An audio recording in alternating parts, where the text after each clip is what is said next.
Yes, good morning students, welcome to the global world.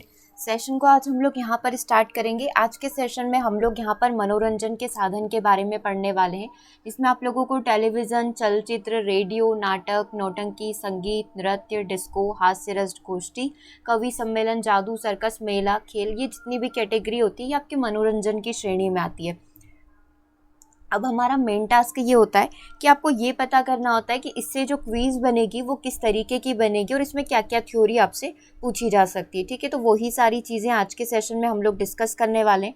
तो जितने भी स्टूडेंट चैनल पर न्यू हैं, चैनल को सब्सक्राइब कर लें ताकि इसी तरीके से आपको सारे ही वीडियोज़ के नोटिफिकेशन मिलते रहें। और व्हाट्सएप ग्रुप में जुड़ने के लिए आप मैसेज कर सकते हैं 8770803840। इस पर व्हाट्सएप करके आप व्हाट्सएप ग्रुप में ऐड हो सकते हैं ताकि इसी तरीके से कोई भी वीडियोस या कोई भी नोट्स वगैरह, कोई भी पीडीएफ आपको प्राप्त करनी है तो आप सेम व्हाट्सएप नंबर पर बात कर पाएँ।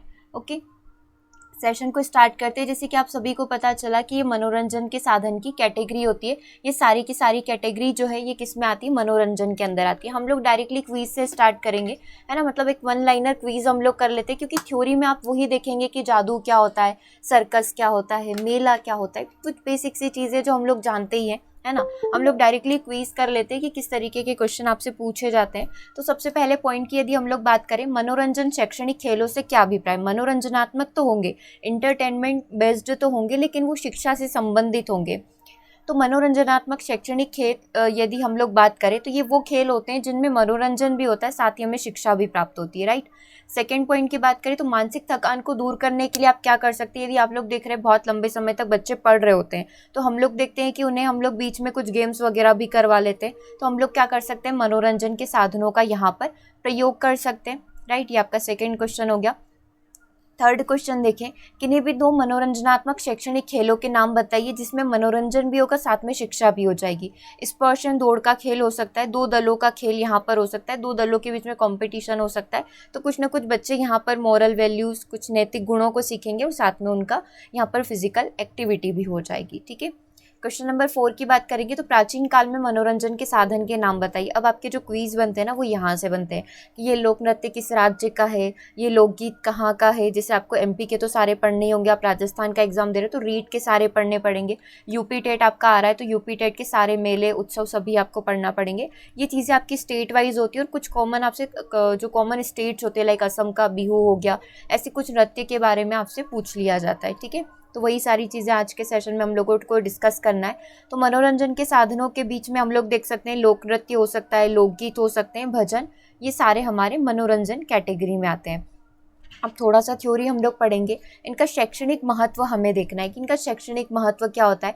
तो ये खेल सर्वांगीण विकास में हमारी सहायता करते हैं, इसलिए इनका बहुत ज़्यादा महत्व होता है। शरीर को स्वस्थ और शक्तिशाली रखने में आप खेल का प्रयोग करते हैं। मांसपेशी और अस्थियाँ जो यानी कि हड्डियाँ जो होती है वो भी मजबूत होती है। पाचन क्रिया हमारी अच्छी होती है। शारीरिक विकास के साथ साथ बौद्धिक विकास में भावनात्मक विकास भी होता है। इससे आपसी तालमेल और सूझबूझ का विकास होता है। साथ ही क्या होगा? तनाव कम करना, दुख दर्द कम करने के लिए हम लोग इन सारी तरीकों का, इन सारे खेलों का प्रयोग कर सकते हैं। संघर्षपूर्ण मानसिक तनाव से युक्त शैक्षणिक खेल जो है दुख दर्द को कम करने में सहायक होते हैं। संघर्षपूर्ण और मानसिक तनाव मतलब ऐसी चीज़ें लाइक आप पजल वगैरह देखते हैं ना, पूरा दिमाग उसमें हम लोग बोलते हैं ना कि तार तार खुल जाते हैं, वैसी वाली चीज़ें हम लोग या वैसे वाले गेम्स हम लोग करते हैं तो वो कहीं ना कहीं हमारे जो भी परिस्थितियाँ चल रही है जीवन में उनको भूलने में मदद करेगी। मनोरंजनात्मक शैक्षणिक खेल से उत्तम स्वास्थ्य प्राप्त होता है। स्वस्थ शरीर में ही स्वस्थ मन निवास करता है, स्वामी विवेकानंद जी का स्टेटमेंट, राइट। तो इस प्रकार से चीज़ें। अब बेसिकली जो इसके क्वीज बनते हैं उसका लेवल काफ़ी हाई जाता है। ये तो हम लोग बिल्कुल अभी बेसिक से स्टार्ट करें। अब क्वीज में क्या बनेगा, वो कुछ गेम्स पूछ लेगा। अच्छा, आप ये प्रकार की प्रतिक्रिया कर रहे हैं, इस प्रकार का गेम खेल रहे हैं, तो बताइए शरीर का कौन सा भाग इसमें एक्टिव होगा। इस प्रकार से कुछ क्वेश्चन बनते हैं। वो शारीरिक क्रियाएं जो होती है उससे रिलेटेड प्रश्न में आता है। ठीक है, आपका एक जैसे आप लोग ये एग्जाम दे रहे हैं बेसिक वाला, इसमें आपका एक ये भी होता है जिसमें आपसे बिल्कुल जो फिजिकल एक्टिविटीज़ होती है उस प्रकार के पेपर बनते हैं। तो हम लोग कुछ क्वेश्चन वहाँ के भी कंप्लीट करेंगे। ठीक है, अभी हम लोग बिल्कुल बेसिक थ्योरेटिकल और कुछ क्वीज को कंप्लीट करेंगे। तो ये जितनी भी बातें हम लोगों ने करी तो हम लोग देख सकते हैं कि शैक्षणिक खेलों में जो शैक्षणिक खेलों का योगदान बहुत ज़्यादा होता है। खेल सभी के व्यस्त जीवन में, विशेष रूप से विद्यार्थियों के जीवन में बहुत ही महत्वपूर्ण भूमिका निभाते हैं, क्योंकि शारीरिक एवं मानसिक तंदुरुस्ती प्राप्त करने में भी ये हमारी मदद करते हैं। शैक्षणिक खेल सर्वांगीण विकास में सहयोगी होने से प्राचीन काल से ही प्राचीन काल से ये चीज़ें चली आ रही है। इनका महत्व उतना ही है जितना पहले था। इस अध्याय में मतलब आज जो आप पढ़ने वाले हैं शैक्षणिक खेल अनेकाएक है, जिसमें बच्चे आनंद की प्राप्ति कर सकते हैं और सारी चीज़ें पढ़ेंगे।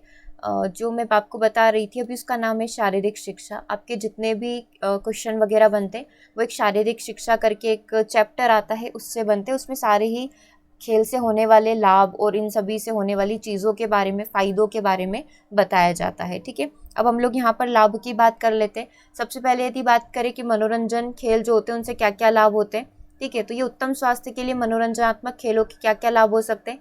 मस्तिष्क क्रियाशील होता है, मस्तिष्क आपका ऑल टाइम एक्टिव रहता है। सामाजिक कौशल, सोशल स्किल आपके अंदर डेवलप होंगे, क्योंकि आप देखेंगे गेम में हार जीत चलती रहती है। ठीक है, तो कहीं ना कहीं वो चीज़ें आपको सोशल होने में हेल्प करेगी। मानसिक थकान से आपको मुक्ति मिलती है, आनंद की प्राप्ति होती है, सामूहिकता का भाव जागृत होता है, क्योंकि बहुत सारे गेम ऐसे होते हैं ना जो ग्रुप में खेले जाते हैं। शारीरिक स्वास्थ्य यहाँ पर उत्तम रहता है, स्वस्थ हृदय, स्वस्थ श्वसन में सहायता मिलती है, प्रतियोगी भावना का विकास होता है, आप काफ़ी ज़्यादा एक्टिव हो जाते हैं, विजय आनंद देती है, स्फूर्ति की प्राप्ति होती है, ठीक है, और आत्मीयता मैत्री भावना का विकास होता है। तो ये सारे के सारे आपके खेल से होने वाले लाभ हैं। ठीक है, आगे यदि हम लोग बात करें मनोरंजन जो है, मनोरंजनात्मक शैक्षणिक खेल सर्वांगीण विकास में सहायक होते हैं। किस तरीके से होते हैं ये आपको यहाँ पर बताना है। तो देखो, मानव मन की यदि हम लोग बात करें तो थकान से मुक्ति दिलाने एवं आनंद प्राप्ति के लिए मनोरंजन की आवश्यकता होती है। छोटे से लेकर चाहे कितनी भी आयु वाला व्यक्ति हो, सभी के जीवन में मनोरंजन का होना आवश्यक है, क्योंकि यदि हम लोग फिजिकली एक्टिव है और मेंटली एक्टिव है तो हमें थकान यहाँ पर फील नहीं होती है। तो प्राचीन काल से मनोरंजन प्रथा का इतिहास ध्यान में आता है। लोक नृत्य, लोकगीत, भजन के माध्यम से वार त्योहार पर आप लोग बहुत सारे उत्सव समारोह का आयोजन करते हैं, जिससे क्या होगा कि हाँ, कहीं ना कहीं जीवन में कुछ नई चीज़ें चलती रहेगी। तो हम लोग बोल सकते हैं कि चाहे विद्यार्थी हो या कोई भी व्यक्ति हो, उसके सर्वांगीण विकास के लिए ही सारे खेल होना आवश्यक है। ठीक है, जिससे विद्यार्थी खुश रहेगा, प्रसन्नचित रहेगा, आनंद की अनुभूति होगी और मानसिक स्वास्थ्य भी यहाँ पर उसका उत्तम बना रहेगा। और विद्यालय में होने वाले खेल की बात करेंगे तो उसमें डंबल गेम आयोजित किया जाता है, लेजिम किए जाते हैं, राइट। आपने देखा होगा 15 अगस्त हो गया, 26 जनवरी हो गया, कृष्ण जन्माष्टमी हो गया, हर इस तरीके के जो भी हमारे त्योहार वगैरह होते हैं उस पर इस प्रकार के आयोजन किए जाते हैं। ठीक है, तो ये विद्यार्थियों के अच्छे स्वास्थ्य के लिए ही किए जाते हैं। तो शैक्षणिक खेलों का उपयोग विद्यार्थी के हित में है, जिससे विद्यार्थी प्रफुल्लित एवं स्वयं ताजगी से युक्त रहता है। मनोरंजनात्मक शैक्षणिक खेलों का उपयोग अब विद्यालय नहीं वरन आमजन भी करते हैं। आपने देखा होगा बहुत सारी सोसाइटीज़ होती है जो इसे कम्युनिटी बनाती है और इस प्रकार से वीकेंड पर और वीकली इस तरीके से इस प्रकार के प्रोग्राम्स को कंडक्ट करवाती है। ठीक है, तो ये सारी चीज़ें कुछ बेसिक सी थ्योरी बात हो गई। अब हम लोग यहाँ पर कुछ क्विज को कंप्लीट कर लेते हैं। और भी मनोरंजन के साधन आप लोग यहाँ पर देख सकते हैं। टेलीविज़न, मोबाइल फ़ोन, इंटरनेट, सिनेमाघर आदि के माध्यम से तो मनोरंजन हो ही रहा है, लेकिन इसमें आपकी फिजिकल एक्टिविटी नहीं होती। तो फिजिकल एक्टिविटी के लिए आपको क्या करना पड़ेगा, कुछ अदर जो गेम होते हैं जहाँ पर फिजिकल एंड मेंटल दोनों एक्टिविटी होती है, तो वो आप यहाँ पर कर सकते हैं। ठीक है, क्विज हम लोग यहाँ पर कंप्लीट करते हैं, कुछ क्वेश्चन को कंप्लीट करेंगे। जैसे सबसे पहला क्वेश्चन आपसे पूछा गया है कि मनोरंजन शैक्षणिक खेलों से होने वाले लाभ क्या होते हैं। जैसे कि अभी हमने लाभ देख लिए थे, 8 से 9 लाभ देखे थे, तो उसमें से आपको बताना है क्या मस्तिष्क क्रियाशील होगा, क्या स्फूर्ति की प्राप्ति होगी, क्या सामूहिकता का भाव जागृत होगा, या फिर ये सभी यहाँ पर राइट है। तो हम लोग क्या आंसर करेंगे, यस, ये सारे ही ऑप्शन आपके राइट है। तो करेक्ट आंसर क्या बन जाएगा, आपका ऑप्शन नंबर डी बन जाएगा। ठीक है, आगे बात करें अगले प्रश्न की। नेक्स्ट क्वेश्चन है, बैठकर खेलने वाले खेल इनमें से कोई नहीं है। फुर्र से उड़ जाना वो वाला गेम, रुमाल झपट्टा वाला गेम, ठीक है, नेताजी की खोज करना, या फिर शक्ति का परिचय। तो कौन सा गेम ऐसा है जो बैठकर नहीं खेला जाता है। रुमाल झपट्टा में आपको ऐसे गोला बनाकर बैठा जाता है इसके अंदर,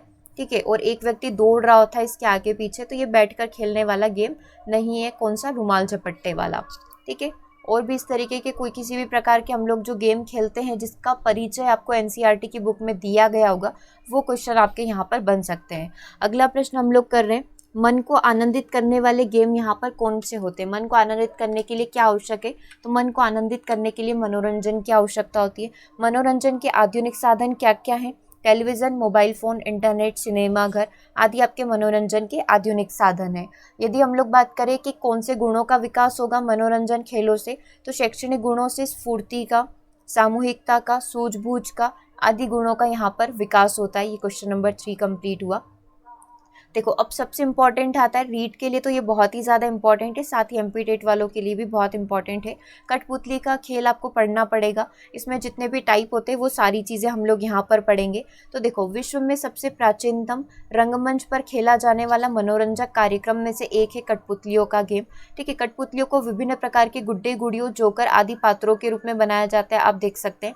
इसका नाम कठपुतली इस कारण पड़ा क्योंकि पूर्व में भी लकड़ी अर्थात काष्ठ से इसे बनाया जाता था। इस प्रकार काष्ठ से बनी पुतली कठपुतली होती है। ठीक है, काष्ठ मतलब लकड़ी, लकड़ियों से बनी पुतली जो होती है कठपुतली नाम इसका इस प्रकार से पड़ा। प्रत्येक वर्ष 21 मार्च को विश्व कठपुतली दिवस के रूप में मनाया जाता है। कठपुतली के इतिहास की यदि बात करें तो ईसा पूर्व 4वीं शताब्दी में महाकवि पाणिनि के अष्टाध्यायी ग्रंथ में हमें पुतला नाटक का उल्लेख मिलता है, जिससे हमें पता चलता है कि पुराने समय में भी कठपुतली गेम हमारा प्रचलित था। ठीक है, इसके जन्म को लेकर कुछ पौराणिक मत इस प्रकार भी मिलते हैं कि भगवान शिव जी ने काठ की मूर्ति में प्रवेश कर माता पार्वती का मन बहलाकर इस कला को प्रारंभ किया था। यदि हम लोग पुराने समय की बात करेंगे तो शुरुआत कैसे हुई, तो भगवान शिव जी जो है माता पार्वती को प्रसन्न करने के लिए, खुश करने के लिए इस प्रकार से लकड़ी काष्ठ ये जो कठपुतली है इस रूप में आए थे और उनका मन बहलाया था, तो ये यहाँ से भी माना जाता है। इसी प्रकार उज्जैन के राजा विक्रमादित्य ने सिंहासन में जड़ित 32 पुतलियों का उल्लेख सिंहासन 32 नामक कथा में भी करा है। सतवर्धन काल में इस कला का भारत से लेकर पूर्वी एशिया तक काफ़ी ज़्यादा रहा है, जैसे इंडोनेशिया, म्यांमार, थाईलैंड, श्रीलंका, जावा, सुमात्रा इत्यादि में विस्तार हुआ है। साथ ही आधुनिक रूप में यदि आधुनिक कला की हम लोग यहाँ पर बात करें तो आधुनिक युग में यह कला जो है रूस, रोमानिया, स्लोवेनिया जो है, जर्मनी है, जापान है, अमेरिका है, चीन, मतलब हर जगह चलती है। कठपुतली के रूप अलग अलग हो सकते हैं लेकिन ये प्रथा जो है या फिर इस प्रकार जो है हर जगह यहाँ पर चलता है, हर जगह कठपुतली का प्रयोग किया जाता है। ठीक है, तो कठपुतली के बारे में एक कविता भी आपको एनसीईआरटी के बुक में देखने को मिलेगी। अब कठपुतली का प्रयोग आप देख सकते हैं मनोरंजन न रहकर शिक्षा कार्यक्रम, रिसर्च कार्यक्रम, विज्ञापन आदि के लिए करते हैं। जैसे आपने देखा होगा कोई भी एडवर्टाइजमेंट वगैरह आ रहा है तो उसमें भी कठपुतली के माध्यम से आपको एडवर्टाइजमेंट दिया जाता है, तो हर जगह इसका प्रयोग हो रहा है। कठपुतली गुस्से से उबली, बोली यह धागे क्यों मेरे हैं पीछे आगे, इन्हें तोड़ दो, मुझे मेरे पाँवों पर छोड़ दो। तो ये कठपुतली की एक पोयम है जो आपको दिख सकती है एनसीईआरटी बुक के अंदर, वो हमने यहाँ पर देख ली। किसके द्वारा लिखी गई है ये भी आप जान लीजिए, कवि भवानी प्रसाद मिश्र जी के द्वारा इसे लिखा गया था। ठीक है, देखो कठपुतली क्या है, कठपुतली नृत्य को लोकनाट्य की एक शैली ही माना गया है। कठपुतली अत्यंत प्राचीन नाटकीय खेल है जिसमें लकड़ी, धागे, प्लास्टिक या प्लास्टर ऑफ पेरिस की गुड़िया द्वारा जीवन के प्रसंगों को अभिव्यक्त किया जाता है। ईसा पूर्व हमने अभी पढ़ा 4वीं शताब्दी में पाणिनि का जो अष्टाध्यायी सूत्र में आपको पुतला नामक एक नायक का उल्लेख मिलता है। पुतली कला की प्राचीनता के संबंध में तमिल ग्रंथ शिल्पाधिकारम है, उसमें भी इसकी जानकारी दी गई है। सिंहासन 32 में है, सिंहासन 32 में भी इसकी जानकारी मिली है। शारीरिक और मानसिक रूप से विकलांग बच्चों को अपने शारीरिक और मानसिक विकास के लिए भी हम लोग इस प्रकार के गेम दिखा सकते हैं ना, पुतली कला का प्रयोग उनके सामने किया जा सकता है। राइट, तो ये कुछ बेसिक कठपुतली की बात होगी। अब इसमें आपसे थोड़े से टाइप पूछे जा सकते हैं कि कितने प्रकार होते हैं, तो वो टाइप हम लोग यहाँ पर थोड़ा सा शॉर्ट में देख लेते हैं कितने प्रकार होते हैं। थोड़ा सा पुतली का कैरेक्टरिस्टिक्स जान लेते हैं, वो किस प्रकार की दिखती है। पुतली कला कई कलाओं का मिश्रण है, यथा लेखन, नाट्य कला, चित्रकला, वेशभूषा, मूर्ति कला, काष्ठ कला, वस्त्र निर्माण कला, रूप सज्जा, संगीत, नृत्य आदि, इन सब में आप पुतली कला को देख सकते हैं। पहले अमर सिंह राठौर, पृथ्वीराज, हीर रांझा, लैला मजनू, शीरीन फरहान, ठीक है, आदि की कथाएं जो होती थी वो आपको कठपुतली के माध्यम से दिखाई जाती थी। अभी तो हमारे पास बहुत सारी चीज़ें, हम लोग इसका एक शॉर्ट मूवी भी देख सकते हैं, लेकिन पुराने समय के लोगों को कैसे जानकारी मिलती होगी विदाउट टीवी, विदाउट इंटरनेट, तो वो कठपुतली के माध्यम से मिलती थी। ठीक है, हीर रांझा वाली तो आई थिंक सभी, या फिर लैला मजनू वाली तो हमने देखी है ना। तो पुतलियों के निर्माण तथा उनके माध्यम से विचारों के संप्रेषण में जो आनंद मिलता है, लाइक जो कठपुतलियाँ होती है इनके माध्यम से जो हमें ज्ञान मिलता है वो बच्चों के व्यक्तित्व के चहुमुखी विकास में मदद करता है।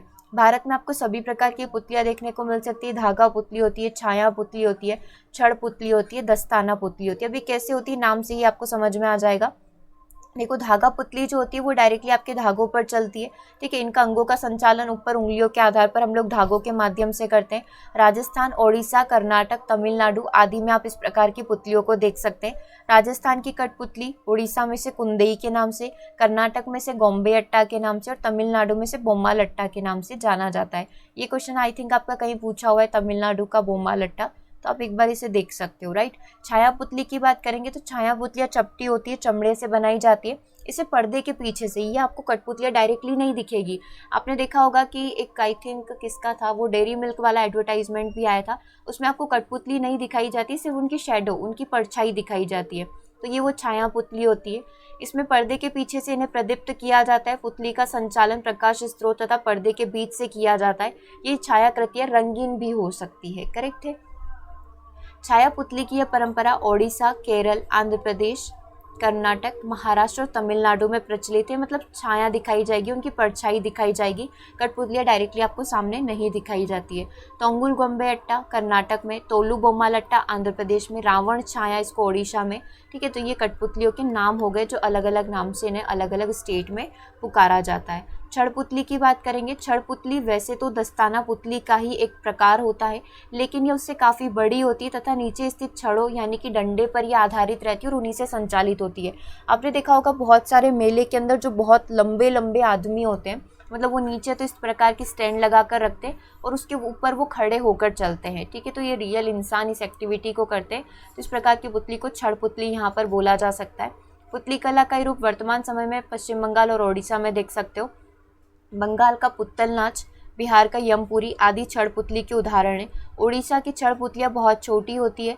जापान की बनराकू की तरह पश्चिम बंगाल की नदिया जिले में आदम कद की पुतलियाँ होती है, किंतु ये अब विलुप्त हो चुकी है। मतलब जापान की बनराकू आपने देखा होगा, ये बिल्कुल इतनी बड़ी बड़ी होती है, लाइक ऐसा लगता है कि कोई इंसान ही चल रहे हैं, ठीक है। तो ये अब नॉर्मली बोल सकते हैं कि हमारे अंदर जो पश्चिम बंगाल में हमारे देश में अब इनका प्रकार बोल सकते हैं विलुप्त हो चुका है।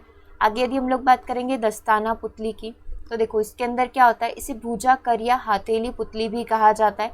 इसके संचालन हेतु पहली उंगली मस्तक पर रखी जाती है तथा मध्यमा और अंगूठी पुतली की जो है दोनों भुजाओं में इस प्रकार अंगूठे और दो उंगलियों की सहायता से दस्ताना पुतली सजीव हो जाती है। मतलब आप हाथों में जिस प्रकार से हम लोग एक पहनते हैं ना, मोजा पहनते, दस्ताना पहनते, तो वो ही हमारी अपने उंगलियों को चलाकर, अपने अंगूठों को चलाकर यदि हम लोग कोई क्रिया करवा रहे, एक्टिविटी करवा रहे, तो उसे दस्ताना पुतली कहा जाता है।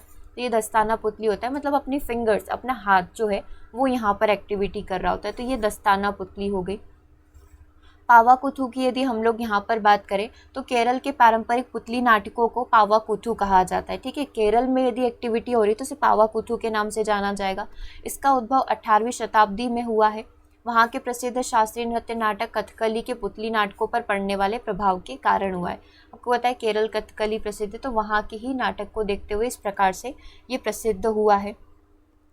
आगे यदि हम लोग बात करें, केरल के ये पुतली नाटक रामायण तथा महाभारत की कथाओं पर आधारित है। मतलब आप रामायण महाभारत को भी कठपुतली के फॉर्म में यहाँ पर देख सकते हैं, ठीक है।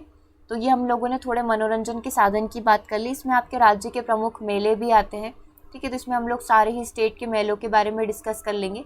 ये सारी चीज़ें अब हम लोग नेक्स्ट सेशन में कंप्लीट करेंगे, ठीक है। जितने भी प्रकार के स्टेट के जो कॉमन मेले हैं या फिर जो मोस्ट बोल सकते हैं ना प्रसिद्ध मेले हैं, उनके बारे में हम लोग यहाँ पर डिस्कस कर लेंगे। तो मिलेंगे हम लोग नेक्स्ट सेशन में। तब तक आप सभी स्टूडेंट को PDF आ चुका होगा। तो ये 3 डेज़ का आपका होमवर्क होगा कि आप CDP को कंप्लीट कर ले, जितना भी हम लोगों ने क्वेश्चन करा गया 2 दिन की मैराथन के अंदर। और साथ ही मैथ्स का भी PDF आपको मिल चुका होगा। तो उसके भी जितने भी क्वेश्चन हमने सिमेट्री से रिलेटेड करें, वो सारे ही क्वेश्चन आप बैठकर कंप्लीट करेंगे, राइट। तो ये आपका 3 दिन का होमवर्क होगा। मिलेंगे हम लोग मंडे की क्लास में, ठीक है। मंडे या ट्यूसडे को हम लोग मैराथन भी रख लेंगे, तो और जो चीज़ें रह गई है वो सारी चीज़ें कवर हो जाएगी। ओके, तो सेशन को ओवर करेंगे। Thanks for watching. और व्हाट्सएप ग्रुप में जुड़ना चाहते हैं तो आप मैसेज कर सकते हैं 7708033840। और PDF के लिए आप टेलीग्राम को एक बार से और साथ ही वेबसाइट को एक बार से विजिट कर ले, वहाँ पर आपकी PDF अवेलेबल है, ठीक है। सेशन को ओवर करेंगे। Thanks for watching.